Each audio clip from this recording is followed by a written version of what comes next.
He thought it was just a joke. A can tossed, a phone raised, a soldier mocked. But what that entitled teenager didn't know was that the man standing guard wasn't just any veteran, and the silence he broke would awaken something far more powerful than punishment: honor, forgiveness, and a voice long lost to grief. What happened next changed 3 families and a nation forever. The midday sun blazed over Arlington National Cemetery, casting long, solemn shadows across rows of white headstones. The air was quiet, too quiet for a weekend. Tourists stood in hushed clusters, the gravel crunching beneath their shoes as they made their way to the tomb of the unknown soldier. Cameras were lowered, voices softened. Even children who moments earlier had been laughing now fell silent, except for one: Brady Simmons. 14, lean, spoiled, and painfully unaware of the moment he was about to ruin.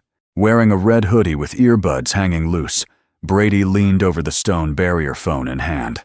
His designer sneakers scraped against the granite as he climbed onto the lower ledge, pointing his camera at the tomb guard, pacing with robotic precision. He smirked at his phone's screen. "Yo, check this out, this dude's like a statue or whatever. Watch this, I'm gonna break him," Brady whispered to his phone, broadcasting live to his TikTok followers. Across the plaza, Elliot Simmons, tech billionaire, Silicon Valley power player, and Brady's father stood beside his impeccably dressed wife. Becca clearly annoyed. "Brady," Becca hissed. "Get down. This isn't a game." "He's fine," Elliot muttered without looking up from his smartwatch. "Let the kid explore." Brady took that as approval. With a chuckle, he pulled a crushed soda can from his hoodie pocket, still sticky from lunch, and lobbed it high into the air. It landed with a hollow clink just feet from the tomb guard's path. Gasps rippled through the crowd. Someone dropped their phone. Another whispered, "Is this kid insane?" But the tomb guard did not flinch. He marched forward one deliberate step at a time. His face was stone, his jaw etched with discipline. The rifle at his side gleamed in the sun.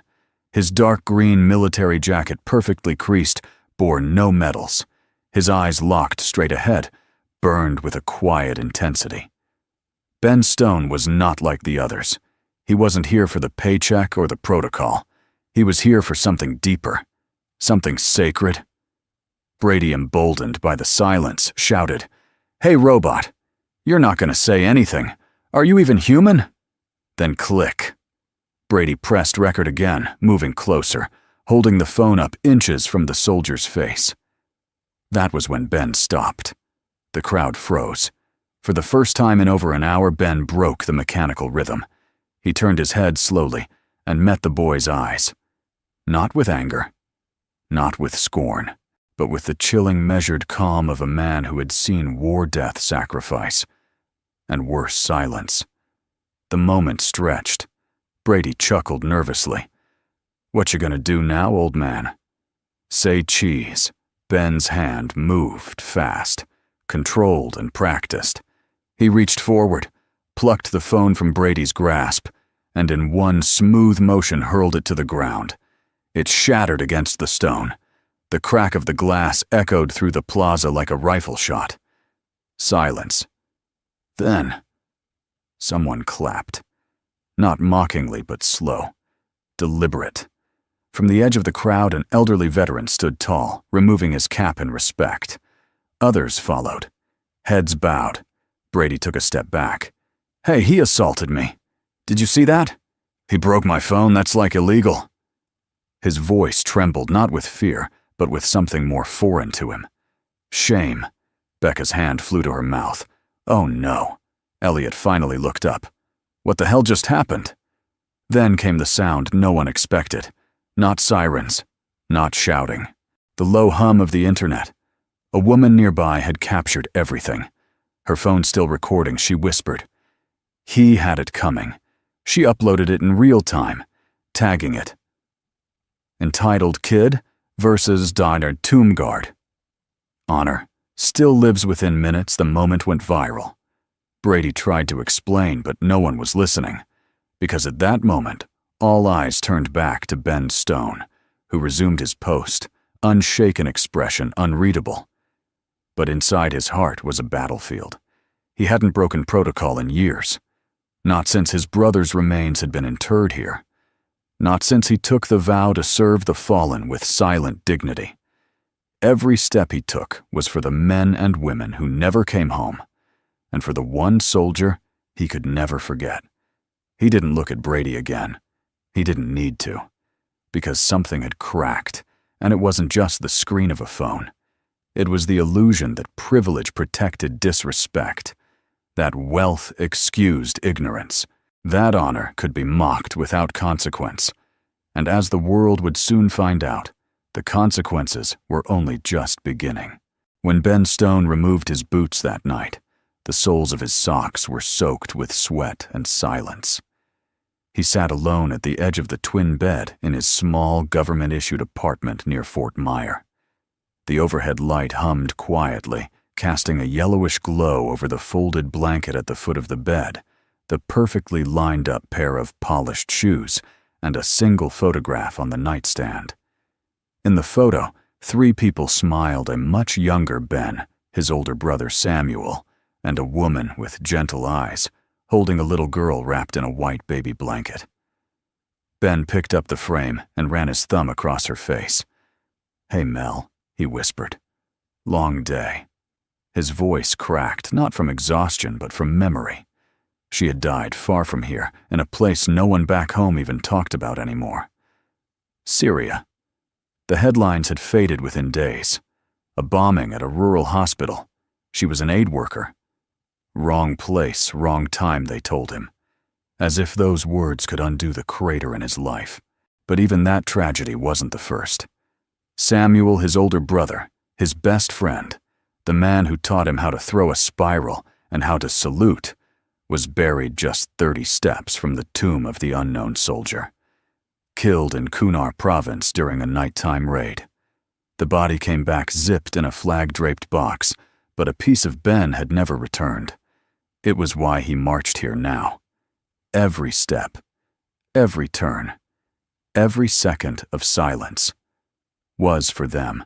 In the next room, Emma lay curled up in her pajamas, hugging a small brown bear that had long lost one eye. She was 8 now, hadn't spoken in nearly 2 years, not since the day a uniformed officer knocked on their door in the middle of a snowstorm. Ben had hoped she was too young to understand, but children always knew. She never screamed, never cried, just went quiet. She still smiled sometimes, drew in her sketchbook, left little notes on the table that said, "Thank you," or "Good job, Daddy." But her voice, it had packed its bags and disappeared into some quiet corner of her heart. He never pushed her. He had learned some battles are won by waiting, not fighting. That night, as he tucked her in, he noticed something new. A piece of paper folded under her pillow. She pulled it out and handed it to him. It was a drawing, a man in a green jacket holding a flag, standing straight beside a white grave. Below it, in her careful childlike writing, "For Mommy and Uncle Sam. Daddy stands so they can rest." Ben's throat tightened. He looked down at her. Her big eyes blinked up at him with quiet knowing. He kissed her forehead, lingering a second longer than usual. "Good night, little star," he whispered.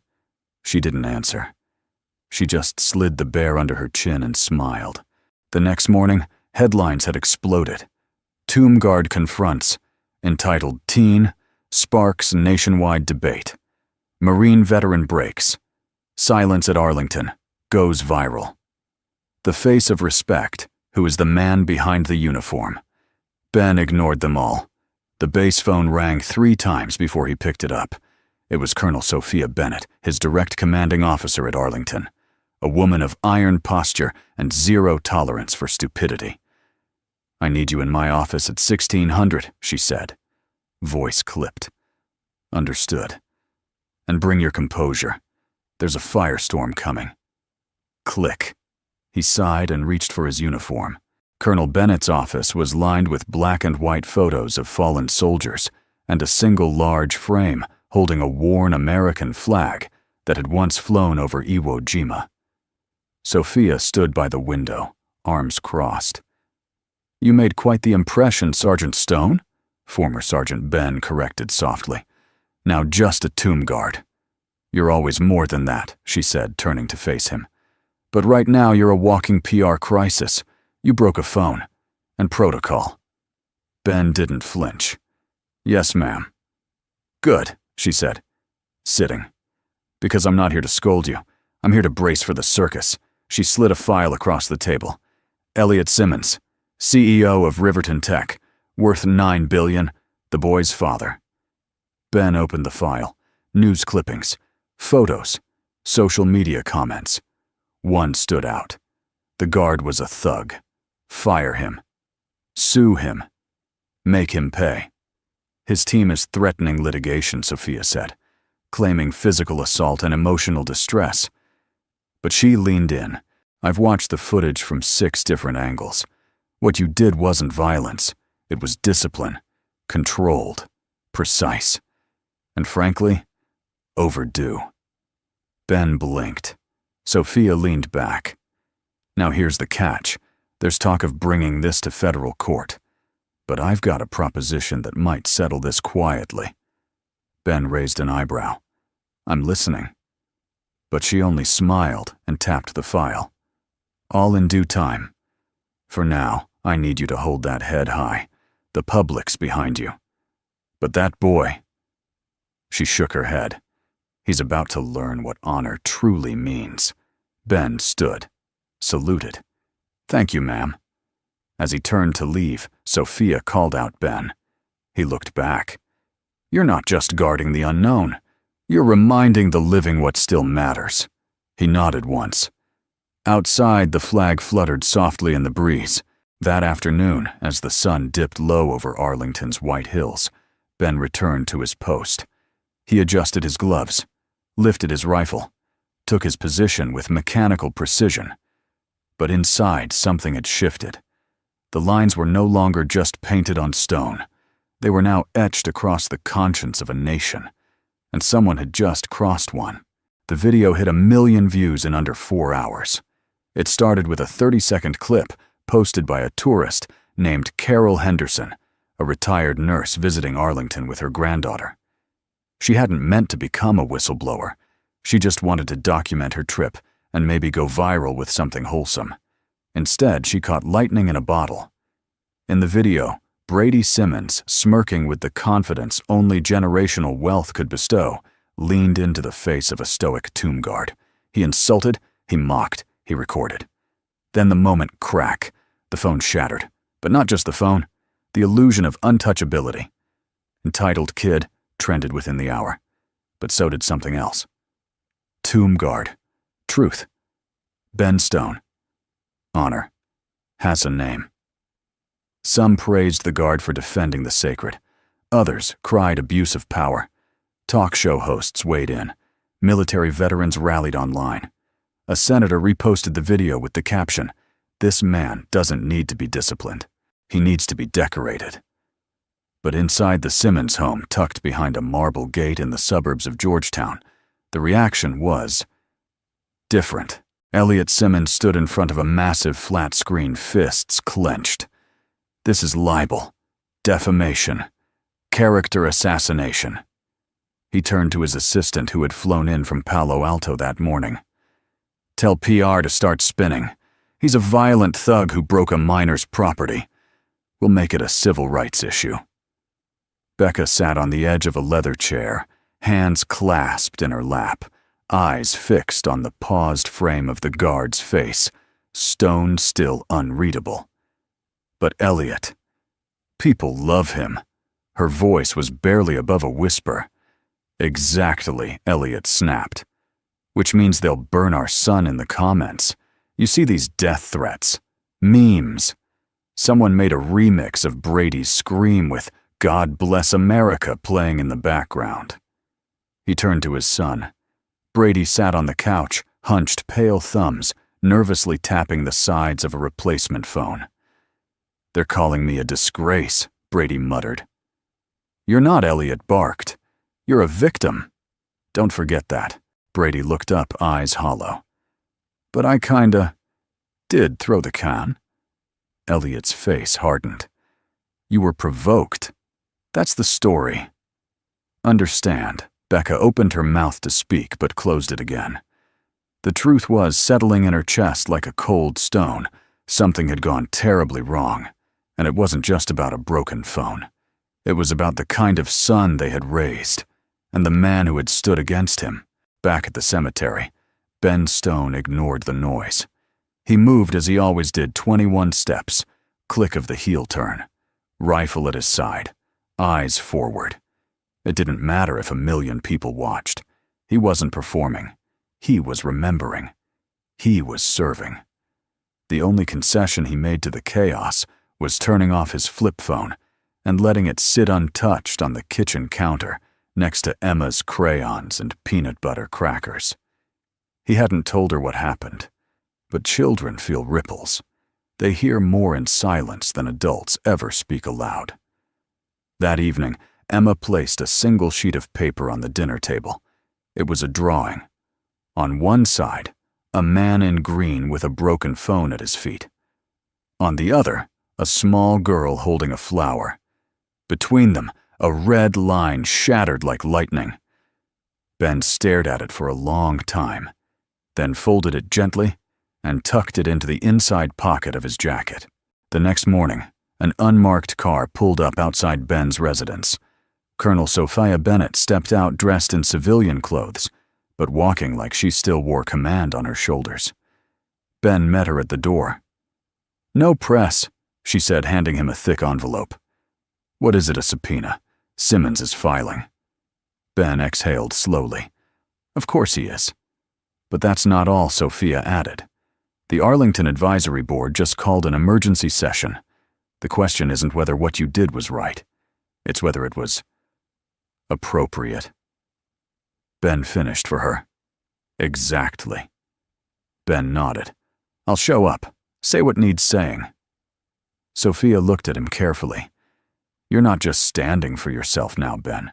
You're standing for something bigger. They'll try to turn this into politics, a PR war, public perception. But you need to be steady." He glanced down at Emma, who had come to stand beside him barefoot, holding a cup of juice with both hands. "I'll stand," he said softly, "like I always do." Later that day, as the sun began to fall and the sky took on the soft blue of approaching twilight, a press conference began outside the Simmons estate. Elliot stepped up to the podium in a crisp navy blazer, flanked by lawyers and PR agents. "My son was publicly humiliated," he began. "The man involved acted without restraint, and we are pursuing all legal options." Reporters shouted questions. Cameras flashed. A few feet behind him, Brady stood, frozen eyes darting nervously. He looked at the sea of microphones. He remembered the crack, the weight of the guard's stare, the cheers that followed. He swallowed hard. Becca watched from the side, arms crossed, not saying a word. But in her eyes was the glint of something unspoken doubt, maybe, or the first flicker of regret.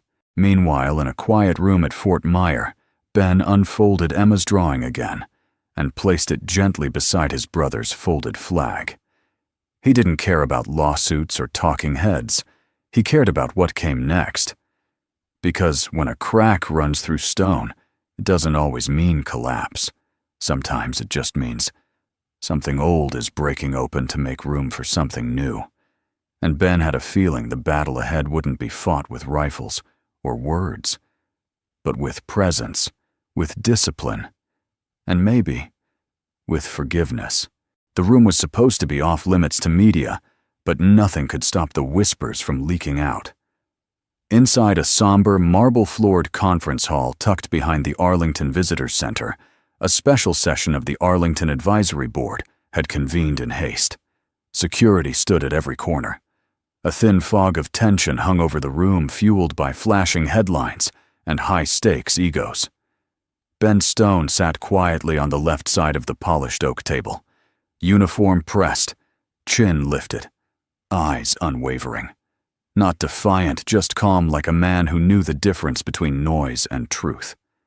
Across from him sat Elliot Simmons' designer suit, sharp enough to slice air, flanked by 2 lawyers and a PR specialist whispering into his ear every few seconds. Beside them sat Brady, shoulders hunched, hoodie sleeves pulled over his palms, like he wanted to disappear inside the fabric. Becca was there too, hands folded tightly. Lips pressed, her gaze occasionally drifting toward Ben with something like confusion. The chairwoman cleared her throat. "We are here today to determine whether Sergeant Benjamin Stone acted outside the bounds of protocol during the altercation that occurred at the tomb of the unknown soldier. While military conduct standards are clear, the public response has been unprecedented." A murmur of agreement passed through the board. Elliot leaned forward. "My son was humiliated in front of hundreds of people and millions more online. His phone was destroyed. He has received threats. And yet this man," he gestured at Ben with a sharp jerk of his chin, "hasn't offered so much as an apology." Ben didn't blink. "Mr. Simmons," the chairwoman said calmly, "your son threw an object at a sacred site." Elliot raised an eyebrow. "A soda can. To some, that can might as well have been a grenade." The silence that followed was cold and long. Then heels clicked on tile. All heads turned as Colonel Sophia Bennett entered the room, shoulders squared, like she could carry the entire Marine Corps on her back. Without a word, she strode to the front of the room and addressed the panel directly. "With respect, I need the floor." The chairwoman nodded.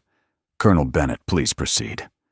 Sophia turned her eyes to Brady, then to Elliot, and finally to Ben. Her voice was cool, but carried like thunder. "America has sent its sons and daughters to foreign soil for centuries. Some never returned. Some came back in pieces. And some, like Sergeant Stone, chose to stand here in silence, in sweat, in sorrow, to honor the ones who didn't make it home." She paused. What happened 2 days ago was not a moment of misunderstanding or youthful rebellion. It was an act of disrespect, clear, loud, and inexcusable. And Sergeant Stone did exactly what we train our tomb guards to do. He did not lash out. He did not break formation until provoked beyond protocol. Elliot interrupted. "He destroyed private property." Sophia turned to him sharply. "And your son desecrated sacred ground." Her words slapped the room still. She turned back to the board. "We're not here because a phone was broken. We're here because something far more fragile was cracked, our national conscience." She stepped closer to Brady now. "Young man, I won't speak to you as a colonel now, but as an American. You were given every advantage. Private education, a stable home, wealth. And yet somewhere along the way you missed the lesson of humility." Brady looked down, blinking fast. "Ben Stone has stood guard through snow, through fire drills, through bomb threats. He buried his brother under the same white stones you mocked. And still he came back to honor this place. Day after day. Not for likes, not for headlines, but because he believes that the dead deserve dignity." Sophia faced the panel again. "If we punish this man today, we're telling every soldier out there that silence in service means nothing. That decorum can be overridden by wealth, and that breaking a phone is worse than breaking a legacy." Silence. Even Elliot said nothing. Sophia stepped back. "I recommend no disciplinary action. None. Let the story stand as it happened. Let the people decide what kind of country we are." A quiet round of nods rippled through the board, but the final blow didn't come from the boardroom. It came from outside. As the session adjourned, the families exited into a courtyard now filled with cameras and reporters. The news had broken. There was no stopping the tide now. Flashes exploded. Sergeant Stone, Do you regret your actions, Mr. Simmons? Will you sue Brady? Do you have anything to say to the American people?" In the center of the chaos, Ben stood still, Emma's hand wrapped in his. She had been brought by a fellow guard after school, quiet, as always, sketchbook in hand. But this time she looked up at her father, not just with comfort, but pride. And for the first time, the world saw him not just as a soldier, but as a father. Elliot grabbed Brady's shoulder. "Don't say a word." But the boy shrugged him off. He walked slowly toward Ben. The crowd parted. Cameras zoomed in. Reporters leaned forward. Brady's face was pale. He began, voice cracking. "I didn't get it before. I thought you were just a statue, like a background piece." Ben said nothing. Brady swallowed. "But now I know you were standing for someone." Ben's voice was soft, but firm. "I stand for everyone." A single tear slid down the boy's cheek. Then he turned around and walked back to his parents, leaving Elliot stunned and Becca wiping at the corner of her eye. That night, across news broadcasts and viral clips, Colonel Sophia Bennett's speech was replayed over and over. She didn't become a meme. She became a movement. And in every video, as she stood in front of the board with her medals shining, one phrase echoed louder than the rest. "Some cracks don't mean failure. They mean light is getting in." The following morning, the fog over Arlington was heavier than usual. It rolled across the headstones like a low, silent tide, cloaking the marble in shades of memory. But inside the administrative building near the North Gate, the mood was anything but serene. Colonel Sophia Bennett stood at the head of a long table, a manila folder in her hand. Her expression was unreadable, but her jaw was tight. Across from her sat Elliot Simmons, checking his smartwatch every 30 seconds. Becca, quiet and pale, sat beside him, fingers knit tightly together in her lap. Brady slouched in the third chair, hoodie up, eyes cast downward, knees bouncing with nervous energy. Behind Sophia stood Ben Stone, posture, like iron arms, folded, watching not with judgment, but with the steady neutrality of a man who'd stood in darker rooms. Sophia placed the folder gently on the table. "I've spoken with the advisory board. As of this morning, Sergeant Stone will not face any disciplinary action."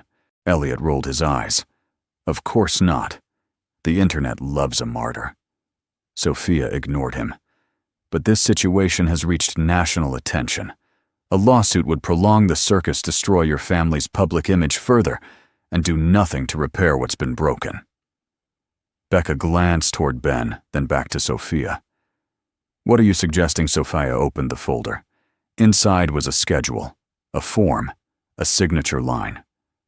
"We have an alternative one the board supports, and I believe serves both justice and education." She turned to Brady.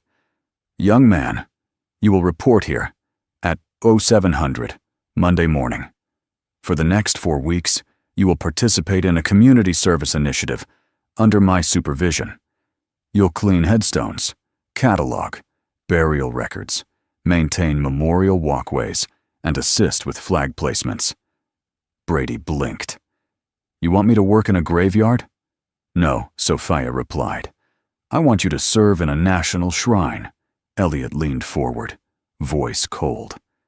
"That's not happening. He's a minor. He has rights. We'll file for a settlement and end this in court," Becca cut in. "No." Her voice was so soft at first no one realized it was hers. She looked at Elliot, then at Sophia. "He'll do it." Elliot stared at her, shocked. What Becca sat taller. "He'll go. He'll serve. Because that's the only thing here that makes any sense." Brady opened his mouth to protest, but when he looked at her, really looked, he saw something unfamiliar. Conviction. "Mom." She reached over and took his hand.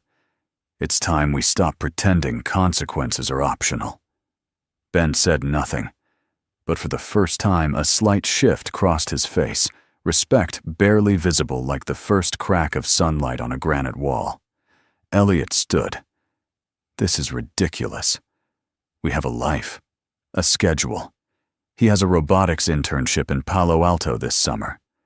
Sophia raised an eyebrow.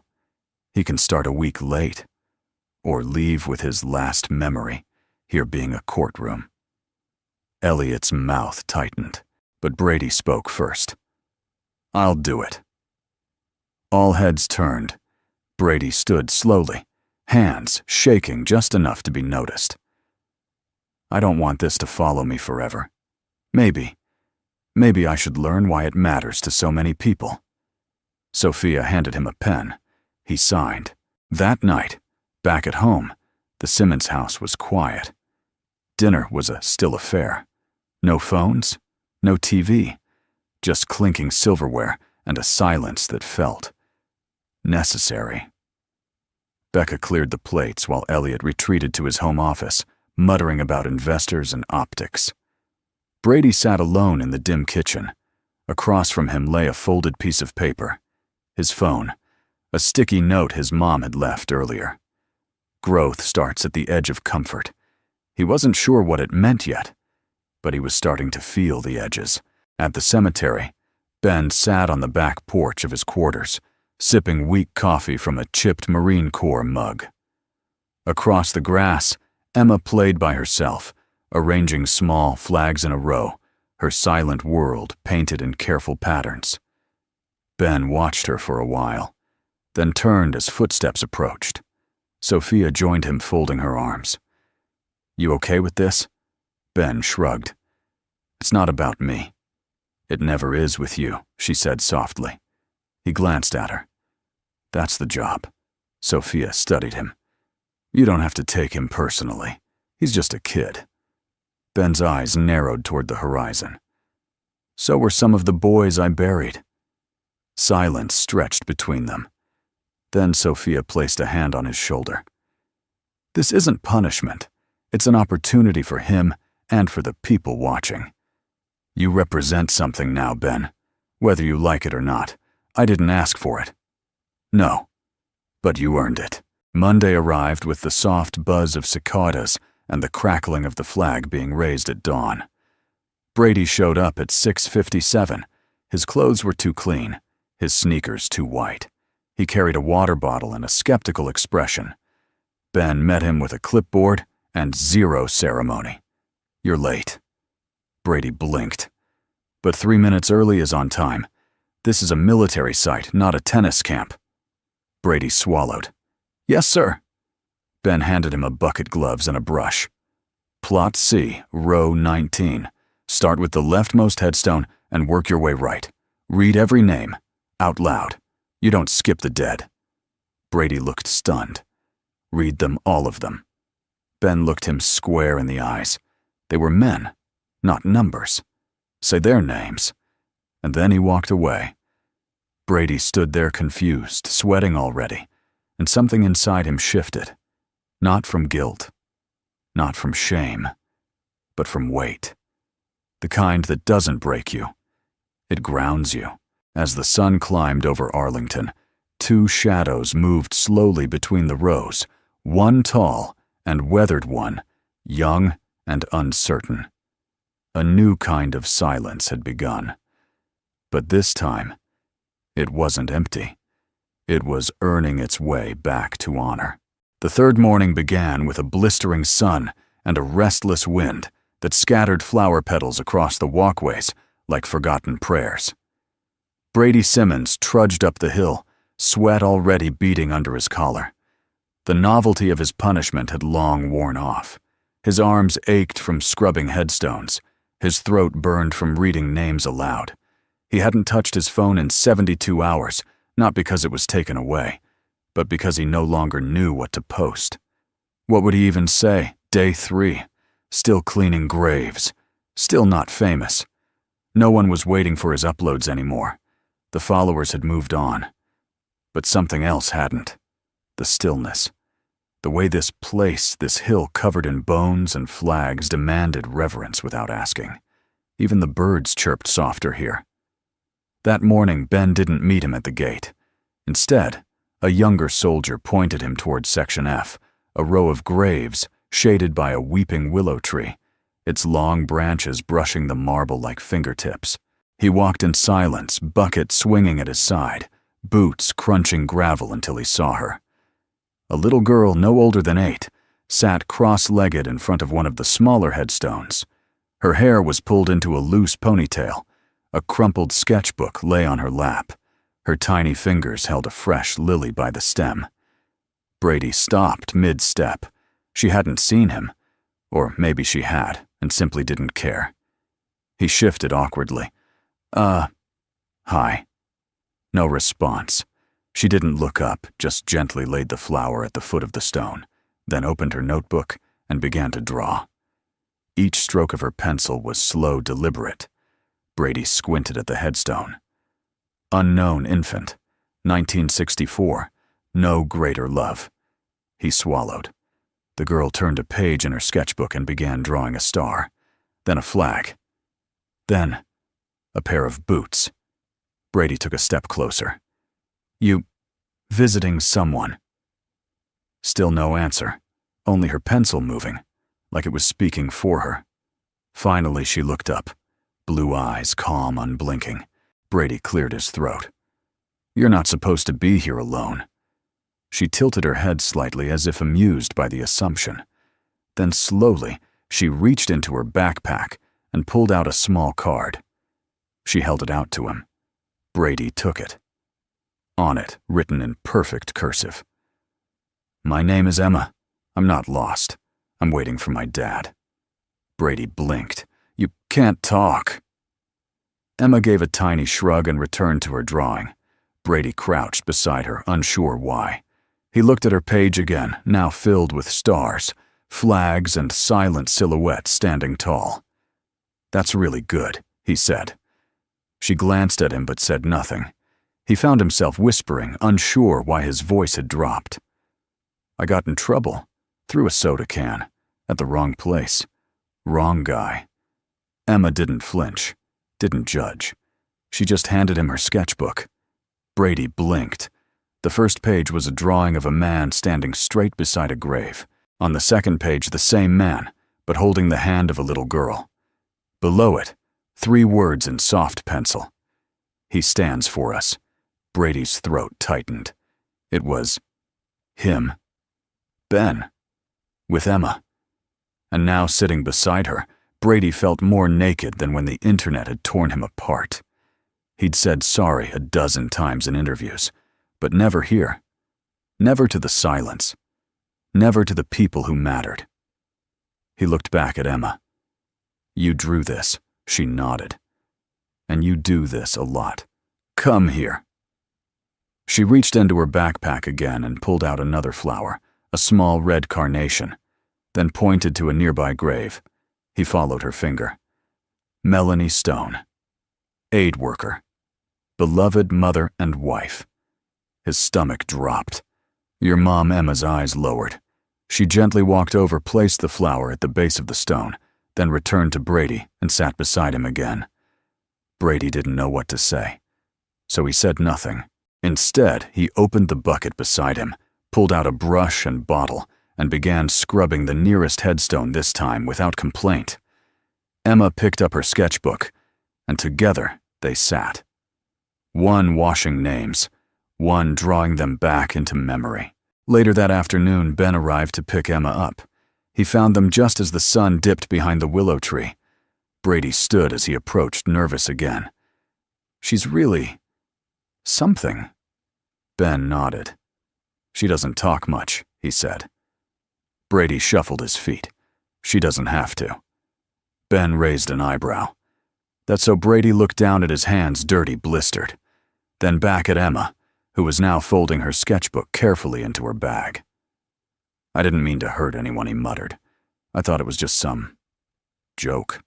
Like, you know, the guard would shout or flinch or make a scene."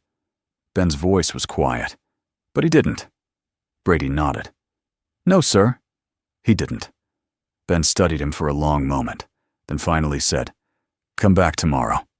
Same time." Brady nodded once. "Yes, sir." As he turned to leave, Emma caught his sleeve. She handed him a folded piece of paper. Brady opened it once he was alone. It was a drawing of two boots, side by side, one tall and polished, the other smaller, slightly untied. And in the space between them, a single flower. Below it, a sentence, written in Emma's now familiar handwriting. Even small feet can walk with honor. That night, Brady lay in bed, the drawing pinned beside his desk lamp. For the first time, he didn't scroll, didn't text. He just stared at that paper and felt something strange, lighter. Like for the first time in years, someone had seen him not as a screw-up, not as a symbol, not as a meme. Just a boy who needed to stand still long enough to feel the weight of where he was and who he might become. By the end of his second week at Arlington, Brady Simmons could no longer feel the tips of his fingers. Scrubbing marble in the summer heat had peeled the softness off his palms. His shoes, once pristine, were now dusted with grass clippings, dried mud, and humility. He didn't complain anymore. He had learned to bring 2 water bottles, one for himself and one for Emma. She never asked, just took it with a nod of gratitude that always felt bigger than a thank you. Each morning, Ben handed him a clipboard with a section number and instructions. No small talk, no coddling, but occasionally a quiet nod that felt like a medal. Today, Brady was assigned to Section K, a broad hillside, lined with older headstones, their etchings fading into time. Rows upon rows of service members from wars he'd only heard about in textbooks, Korea, Vietnam, and one section marked simply, Woo Hee. He got to work reading each name aloud just like Ben had taught him. Private First Class, Anthony Raymond, 1922 to 1944. Sergeant Lillian Carter, 1919 to 1945. Corporal Marvin Ellis, 1920 to 1943. At first, it had felt awkward, like talking to ghosts, but over the days, something shifted.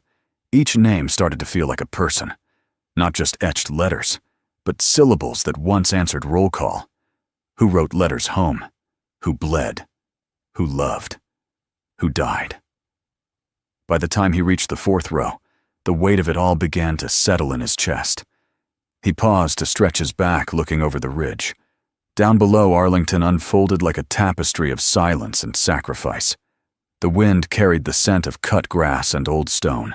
He returned to the clipboard, eyes scanning the next line. Plot 12. Bernard Simmons. Brady blinked. His hand froze. He looked again. Bernard Simmons. Simmons. He read the line twice, then 3 more times. Suddenly unsure of everything. Hands trembling, he set the clipboard down and walked the row until he found it. There it was. Weathered. Clean. Stark.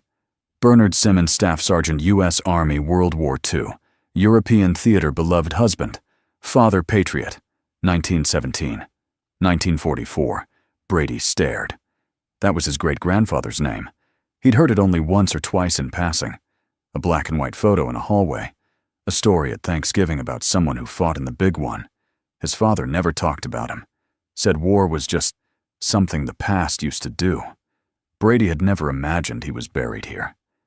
He knelt, slowly wiping the headstone with his sleeve, brushing away a small leaf that had settled in the groove of the letters. His throat tightened. Without thinking, he whispered, "I'm sorry." It wasn't just for the soda can, or the phone, or even the video. It was for never knowing, for being so close to honor and treating it like a joke. Brady stood up and looked around.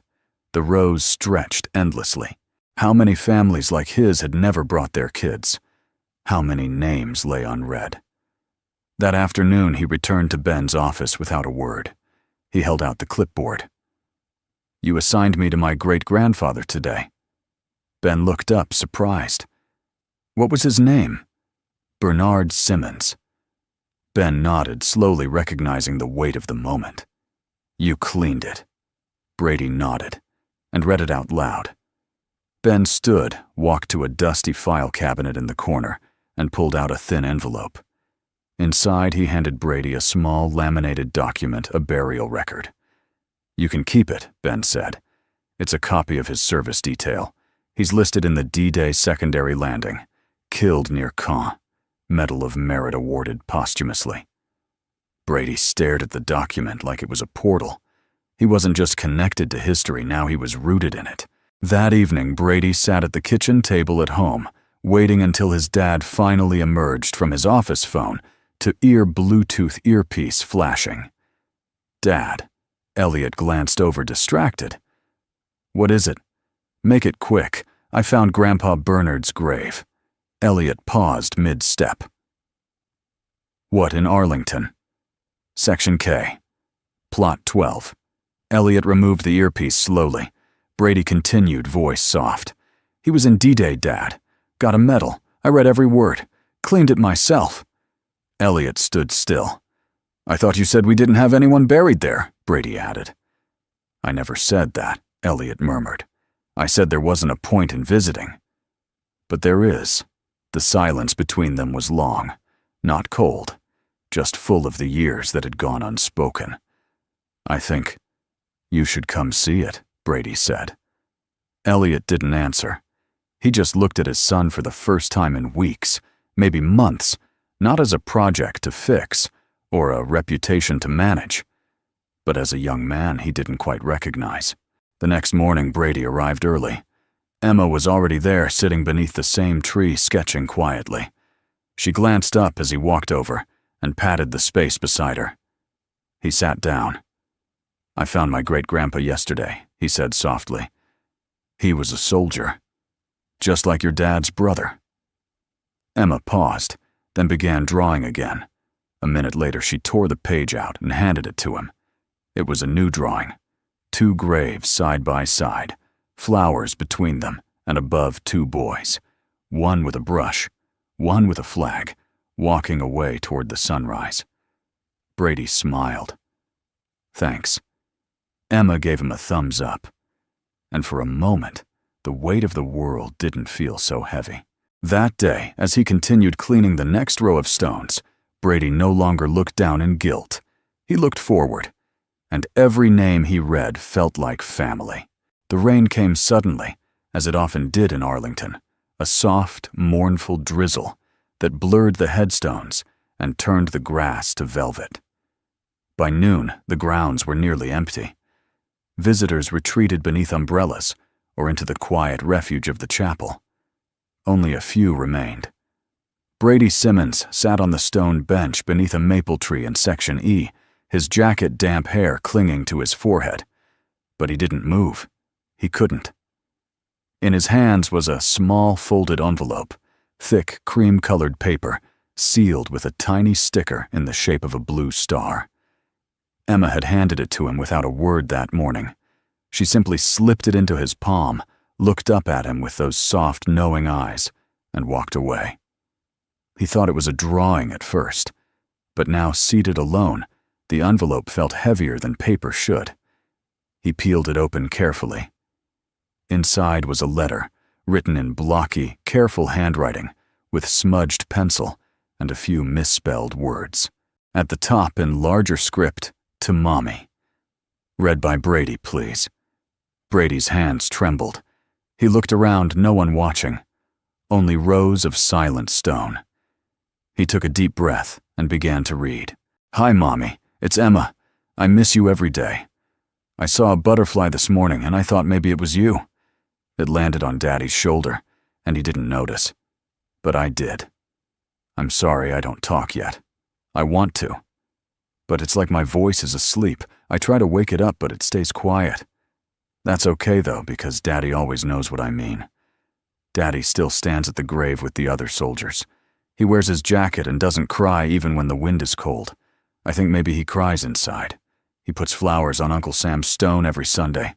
He brushes it clean even when it's already clean. I think it's how he tells Uncle Sam I'm still here. There was a boy who was mean to Daddy at first. He threw a can and broke his phone and said bad things. I didn't like him. But now I think maybe he's sad too. His name is Brady. He doesn't say much either. But he started reading the names, and he stopped looking at his phone. And today, he cried. He didn't know what he was standing on. But I think now he does. I hope you're proud of Daddy. I hope you see me drawing. I draw stars for you. And I wait for my voice to wake up. Love, Emma.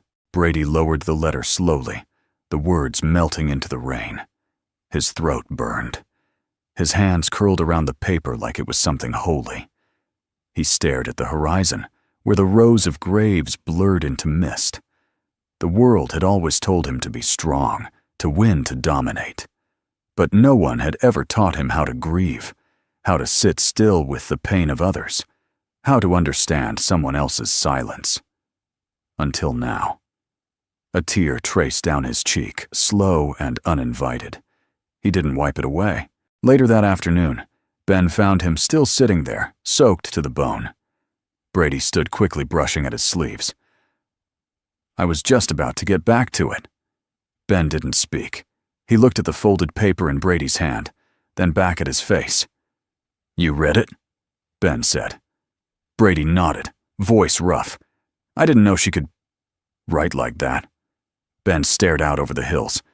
She hasn't spoken since Syria. Brady swallowed. You were deployed. Ben's voice was flat. She was. Her mother. Aid worker. Hospital was bombed. Emma was supposed to be there that day. She got sick and stayed back with me. A beat passed. Ben turned toward him fully. You want to know why I didn't shout that day? Why I didn't throw you out of the cemetery? Brady blinked. Yeah. I would have. Ben's voice lowered. Because I've stood in real chaos. I've heard gunfire, felt the heat of explosions, watched men bleed out while calling for mothers they'll never see again. And in all that noise, the greatest thing I ever learned was how to be still. He paused. You don't punish ignorance with rage. You teach it with presence. Brady couldn't speak. Ben placed a steady hand on his shoulder. Tomorrow, I want you to walk Section D. There's a boy there, Private Glenn Harrison. Died at 19. Same age you'll be in a few years. Brady nodded slowly. I will. Ben started to walk away, then turned back. You read that letter out loud? Brady nodded. She asked me to. Ben gave the faintest of smiles. Not wide, not warm, but real. And for Brady, that was enough. That evening, Brady returned home to a house that no longer felt quite like his. Becca met him at the door. She handed him a towel, ruffled his hair, and said nothing. She'd seen the changes in his eyes. She didn't need confirmation. In his room, Brady pinned the letter above his desk, next to Emma's drawing. He sat on the edge of his bed, the memory of her words echoing through his mind. I draw stars for you, and I wait for my voice to wake up, he whispered into the quiet. I think mine's starting to wake up too. The next morning before heading out, Brady left something in an envelope under Emma's sketchbook, a drawing 2 stars, one large and one small, connected by a pencil line. And below it, just 5 words, carefully written in blocky handwriting. Like hers, I'll read. You draw. Deal. The sky was pale gray with low clouds drifting lazily over the hills of Arlington. It was the kind of day that didn't announce itself. Quiet, overcast, contemplative.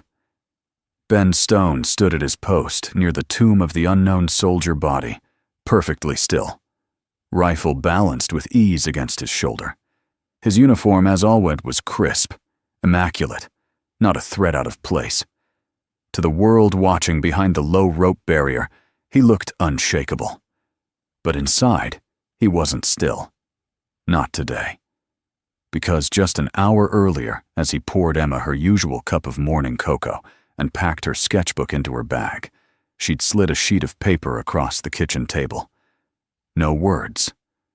Just that calm, innocent look of hers, the one that always seemed to know more than she should. He had opened it cautiously.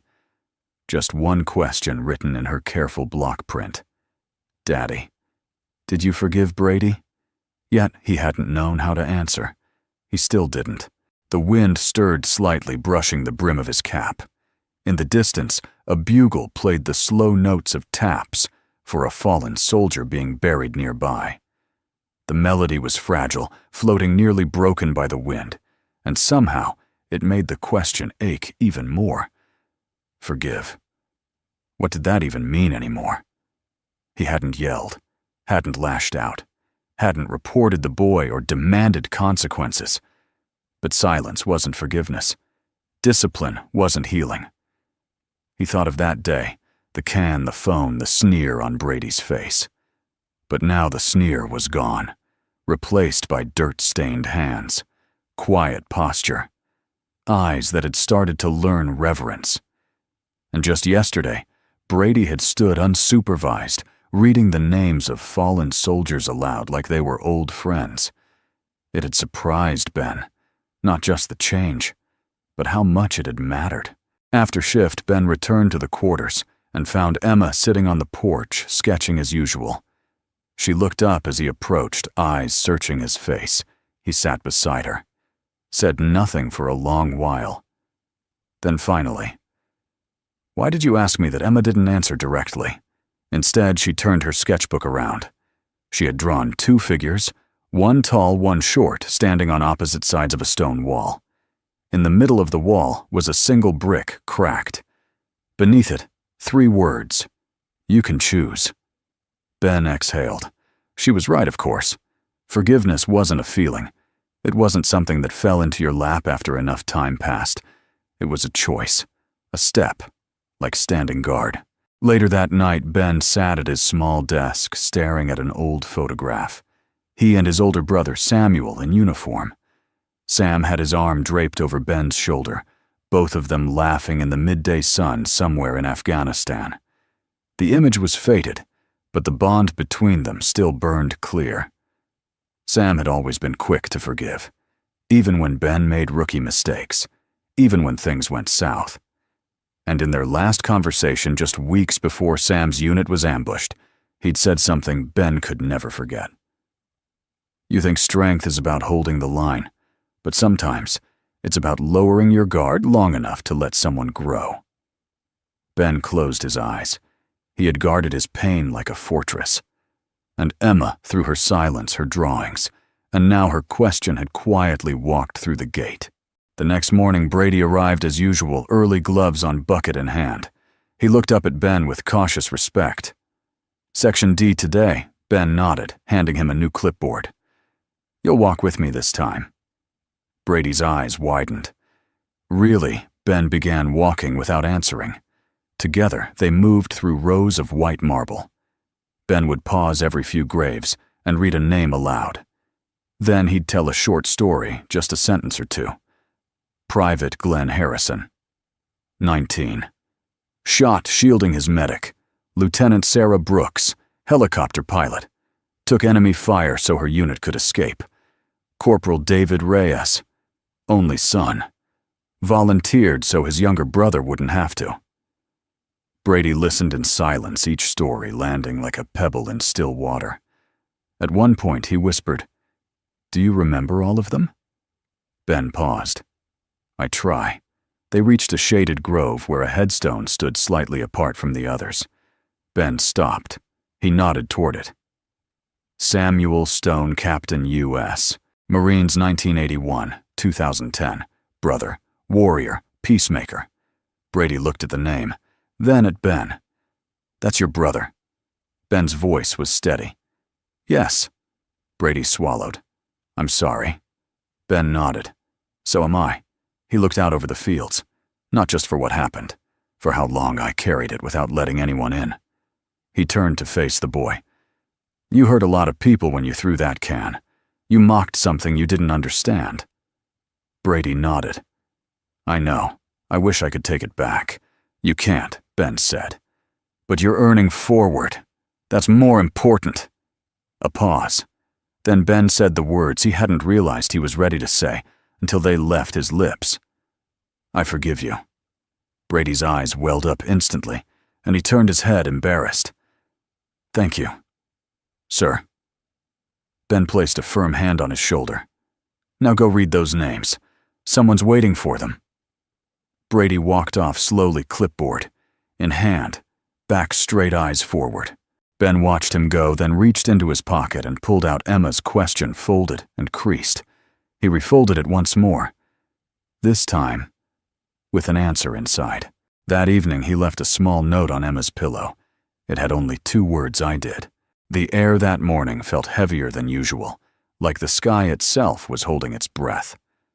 Rows of chairs had been arranged in perfect formation on the lower lawn of Arlington National Cemetery, facing a small white canopy and a polished bronze podium. The annual Memorial Youth Service ceremony was a quiet tradition rarely covered by national media, but this year things were different. Because this year, Brady Simmons had been invited to march. It hadn't been offered as a reward. It had been presented as a challenge. Think of it as a final exam Colonel Sophia Bennett had told him: arms, crossed eyes, unblinking. You walk in formation beside real guards. You carry the flag. You match their cadence, their stillness, their respect. And when you reach the grave of your choosing, you salute with meaning. Brady had nodded, too stunned to argue. That was 5 days ago. Now, standing behind the tent, his palms were slick with sweat, and the ceremonial white gloves felt like sandpaper. The flag in his hands, a folded triangle of red, white and blue, was heavier than any weight he'd lifted before. Ben Stone stood nearby, adjusting his own gloves with practiced precision. Though not part of the public ceremony, he had been asked to lead the silent rehearsal walk, a private honor extended only to those with flawless discipline. He didn't speak. He didn't need to. Brady had learned to read his silences. Across the field, a small crowd gathered: veterans, Gold Star families, local students. A few media vans loitered at the edge. Not many, but enough to make Brady's stomach twist. And then he saw them, his parents. Elliot Simmons in a navy suit, sunglasses masking his eyes. And beside him, Becca holding a single white rose, her face softer than he'd seen in years. They hadn't said they were coming. He didn't know how to feel. "Form up," a voice called. The procession began with 5 participants, 3 active duty honor guards, 1 scholarship recipient from a military family, and Brady. Each carried a symbol: a flag, a wreath, or a nameplate of a fallen soldier. Brady had chosen his great-grandfathers, Bernard Simmons, Watu, Omaha Beach. As they began to march step by measured step, Brady focused on his breathing. Left, right, click, turn. Don't drop the flag. Don't mess up the rhythm. Don't look at the cameras. But something unexpected happened as they passed the 3rd row. The wind shifted, and a single paper drawing tumbled across the grass. It caught against his boot. He didn't break stride, but in that half-second glance, he recognized it. Emma's drawing. A star. A boot. A name. She had given it to the event coordinator earlier, asked them to include it, in case someone forgets to smile. Brady's throat tightened. He marched on. They arrived at the platform. Each marcher stepped forward to deliver their token. Brady's hands shook as he placed the laminated nameplate of his great-grandfather on the ceremonial stand. He turned, saluted. For real this time. No arrogance, no irony, just honor. And then, as instructed, he stepped to the microphone. What came next was supposed to be a simple sentence: a name, a war, a thank you. But Brady paused. He took a breath, then another, and spoke. "My name is Brady Simmons. I'm here to honor Staff Sergeant Bernard Simmons, my great-grandfather. He was a soldier, a father, a man I never met. I disrespected this place once, not out of hatred, but ignorance. I didn't understand what it meant to walk on this ground." He looked out at the crowd, then directly at his father. "I do now." A beat of silence, then applause. Not roaring, not loud, but full, honest. Brady stepped back, eyes wet, chest pounding. After the ceremony, people approached quietly, veterans offering nods, an elderly woman clasping his hand and saying, "My son would have liked you." But it was Ben who approached last. He didn't speak, just offered his hand. Brady shook it with both of his. "I meant it," he said. Ben nodded. "I know." A pause. Then Brady asked, "Do you think I could help next year? Not as a punishment, just to help." Ben gave the smallest smile. "Let's see if you keep reading names." Before he could respond, another figure approached. Elliot, still in sunglasses, still tall, still a man used to controlling rooms. But this time he didn't speak first. Brady stood awkwardly. "Hey." Elliot removed his sunglasses. His eyes were red-rimmed. "I saw you march," he said. "You looked like someone else." Brady waited. Then Elliot added voice softer than Brady had ever heard. "You looked like someone I'm proud of." Brady's chest seized. For a moment, neither moved. Then a rare, real hug. It didn't last long. But it didn't have to. It was enough. Later, as the crowd dispersed, Emma ran across the grass, her braids bouncing. She held out a single paper star, cut by hand, uneven edges. Brady took it carefully. On it, written in her familiar blocky letters, "March slow, but never stop." He smiled. Deal. That night, Ben stood on the porch, watching fireflies flicker in the trees. Emma sat beside him, sketchbook on her knees. Was he nervous, she wrote? Ben chuckled, terrified.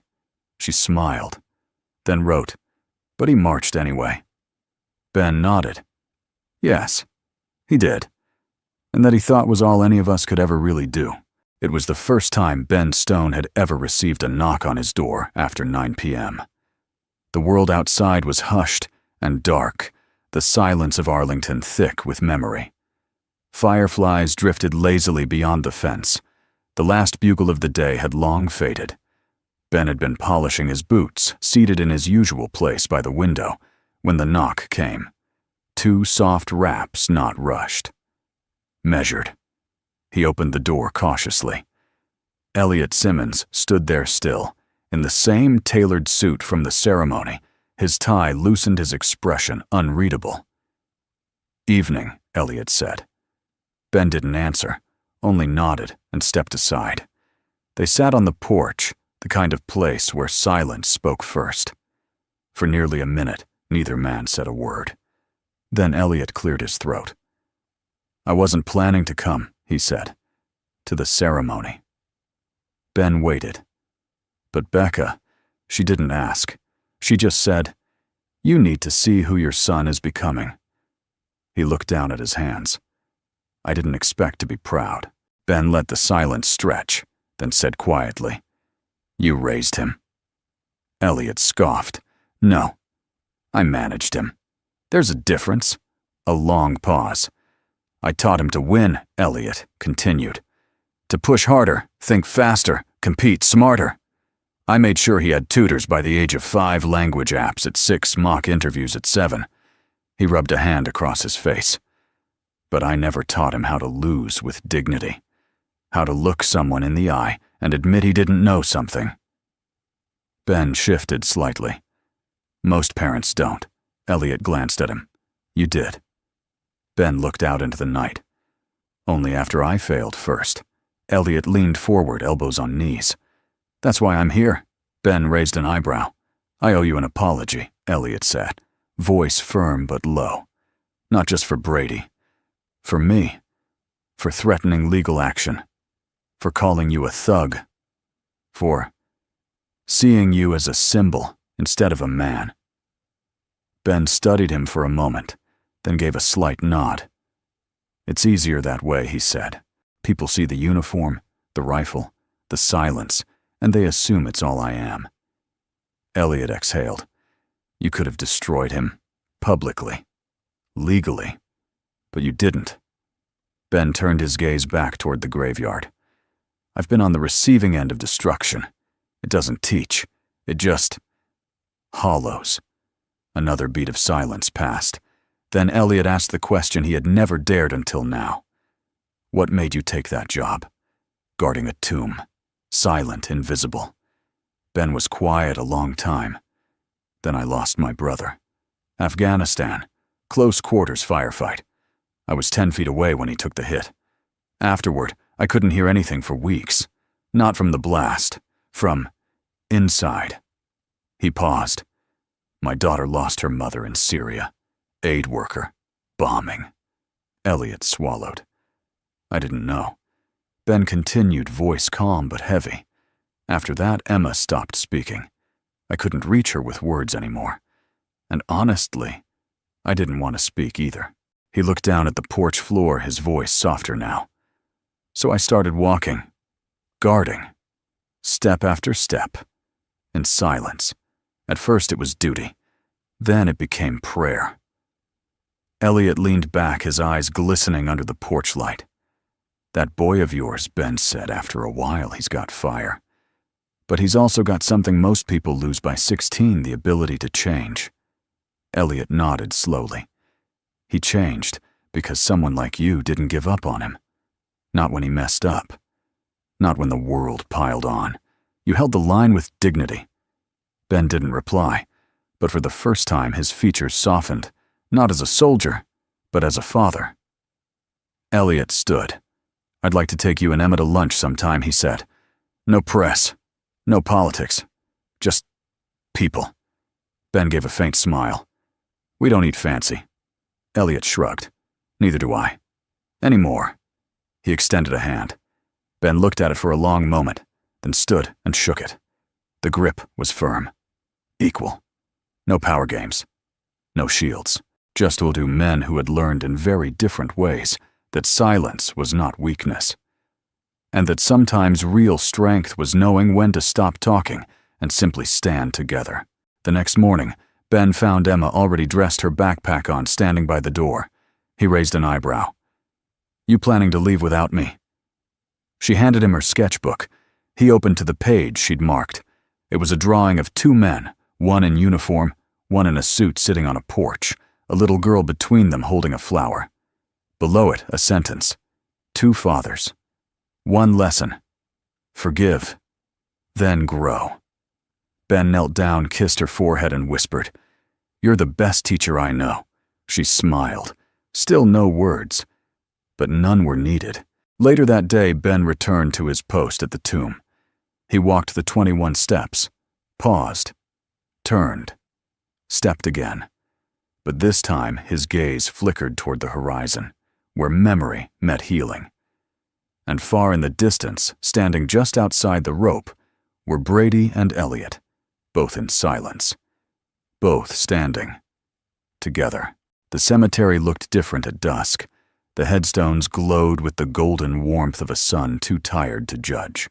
The breeze had softened, and the few visitors remaining walked with slower steps, as if they too were being hushed by the sacred stillness of twilight.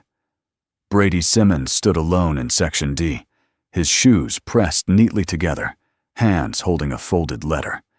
His final day of service had ended hours earlier, but he hadn't left. He wasn't here for a chore. He was here for a promise. He knelt before a plain white marker, not his great-grandfather's, not anyone related to him at all. Just one that had always pulled at his steps whenever he passed. Unknown U.S. soldier, no rank, no name, no regret. Brady swallowed. This time, no one had asked him to read anything.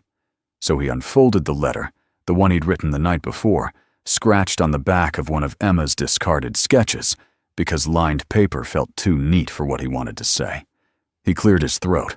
I don't know who you were, he began.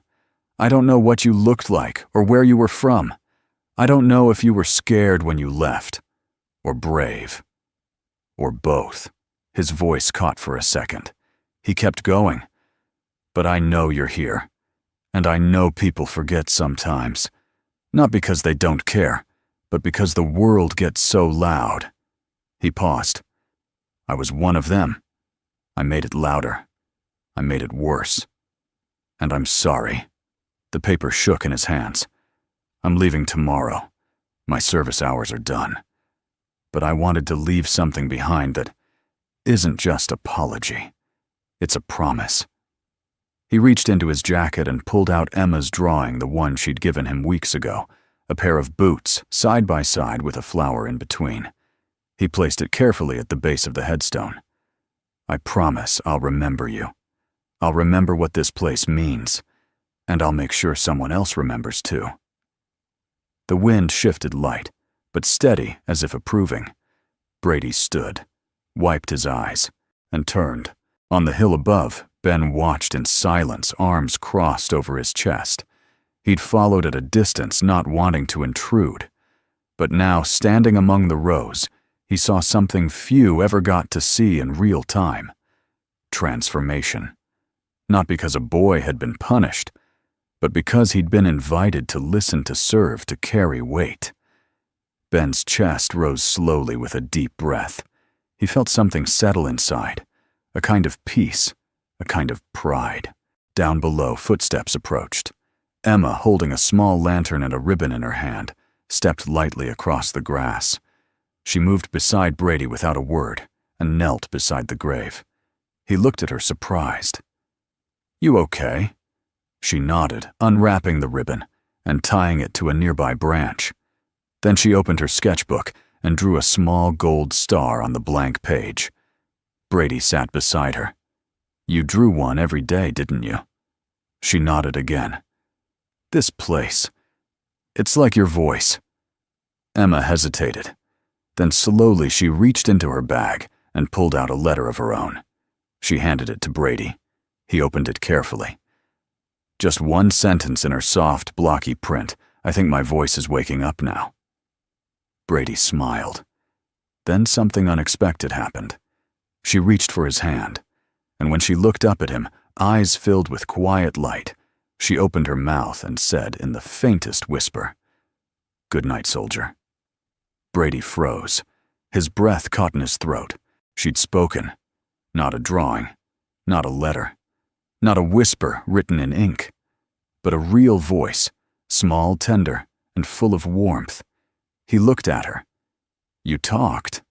Emma shrugged like it was no big deal, but her eyes shone. Ben had started down the hill, now slow and steady. Brady turned toward the footsteps. "Mr. Stone, she just spoke. She said it." Ben didn't reply. Not right away. He walked to Emma, knelt, and placed both hands gently on her shoulders. "You did?" he asked, voice husky. Emma nodded, then leaned forward, wrapped her arms around him, and whispered in his ear, "Good night, Daddy." Ben held her, not as a guard, not as a Marine, but as a father who had just heard the most beautiful sound in the world. Later that evening, as the sun dipped behind the trees, the three of them sat together on a bench overlooking the cemetery. No one spoke. No one needed to. The stars above were beginning to emerge. Brady glanced up. "Think she'll talk more?" "Now," Ben smiled. "Maybe. Or maybe she'll just say what matters." Emma looked up and pointed at the sky. 2 stars, bright side by side. She held up her sketchbook one last time, showing her final drawing of the day. 3 silhouettes, Brady, Ben, and herself, walking away from a headstone with a ribbon fluttering in the wind. Beneath it, 4 words. Not alone anymore.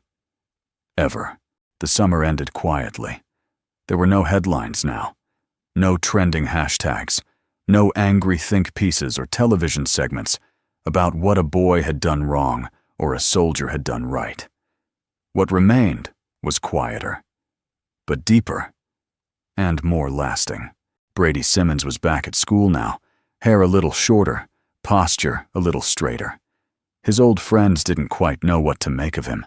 He didn't post anymore, didn't chase likes or shout over people to be heard. When they joked about his summer of scrubbing graves, he didn't argue. He just smiled. And every Friday after classes ended, he took the Metro Line 7 out toward Arlington. He came alone. No phone, no entourage, just a clipboard. He walked the grounds, cleaned stones, and read names out loud, not for service hours, but because now it felt like a responsibility. A quiet one, a sacred one. He'd even started a blog, anonymous, unpromoted, simple. It was called Voices from Stone. Each week he posted the name and story of a soldier he had researched, often with Emma's sketches accompanying them. And slowly, something remarkable began to happen. Veterans began to comment. Families messaged in. A widow from Ohio, a grandson from Kansas, a woman whose father had served in Vietnam and had never been remembered in any formal way until now. One message read, "I never thought anyone would say my brother's name again. Thank you, whoever you are." Brady never replied. He didn't need to. Emma, now 9, was speaking in soft spurts. She didn't say much, but when she did, her words always mattered. She had a favorite phrase now. One she whispered every time she saw her father come home, tired from guard duty. "I drew for you today." Ben would kneel, smile, and ask, "What did you draw?" And Emma would open her sketchbook, now overflowing with flags. Flowers, marching boots, folded hands, and stars. So many stars. As autumn arrived, Elliot Simmons made good on his promise. He hosted a private luncheon for veterans and their families, not at some hotel ballroom, but under a white tent set up on the lawn outside Section K, where his own grandfather, Staff Sergeant Bernard Simmons, lay at rest. He didn't invite press. He didn't give a speech. He just stood holding a cup of coffee, walking from family to family, shaking hands and listening. Listening. Later that day, he stood with Ben Stone at the edge of the grounds, both of them watching Brady and Emma walk ahead, her hand clutching the edge of his hoodie, his voice reading something from his notebook. "She talks to him more than she talks to me," Ben said with a soft chuckle. "She trusts him," Elliot replied. "He earned it." They stood in silence for a beat. Then Elliot added, "You saved my son's soul." Ben shook his head. "He saved it himself. I just didn't stand in the way." Elliot looked out at the stones. "Funny how we think we're raising children. Turns out most of the time they're raising us." Ben gave a small nod. Amen to that. That evening, as the sun dipped low, Brady, Emma, and Ben stood before the tomb of the unknown soldier one last time together. Emma placed a single daisy at the foot of the marble. Ben straightened his collar. Brady stood at attention. No words were spoken. Only the wind. Only the memory. Only the silent promise to never forget again. In the weeks that followed, the blog Voices from Stone was discovered by a small-town history teacher in Indiana who used it as a classroom project. Then a librarian in Wisconsin turned it into a memorial reading club. Then a group of veterans from New Mexico began submitting their own names and stories just to be remembered. No one knew it came from the boy who had once thrown a soda can. And that was the point. In the final blog post of the season titled, "The Stone That Spoke Back," Brady wrote, "They say the dead can't speak, but if you listen closely, they do. In the wind between the trees, in the weight of silence, in the kindness of strangers, and in the voice of a little girl who waited 2 years to whisper just one word, 'Good night.'" He ended the post with 3 names: Ben Stone, Emma Stone. Every soldier who never asked to be thanked, but deserves to be remembered. On a quiet winter night deep into December, Ben tucked Emma into bed after reading her favorite poem about stars. As he rose to leave, she tugged his sleeve. "Can I ask you something?" He smiled. "Always." She looked up at him with sleepy eyes and asked, "Do you think Mommy knows I talk?" Now, Ben knelt, touched her hair gently. "I think she hears every word." Emma nodded content, then whispered, "Then I'll keep talking." For her, outside the snow began to fall. Soft. Silent. Healing. Just like the journey they had walked together, step by step, name by name, toward forgiveness, honor, and family. Not just the kind you're born into, but the kind you earn. The kind you build stone by stone. Before we go, we'd love to know where in the world are you watching from. Let us know in the comments. We read everyone, and it warms our hearts to see how far these stories can reach. If this story touched you or reminded you of something worth remembering, we invite you to subscribe to Soul Moment Stories. There's always a seat here for those who believe in kindness, honor, and the quiet power of love. Thank you truly for spending your time with us today. Until next time, be well, stay kind, and never forget the voices that speak even in silence.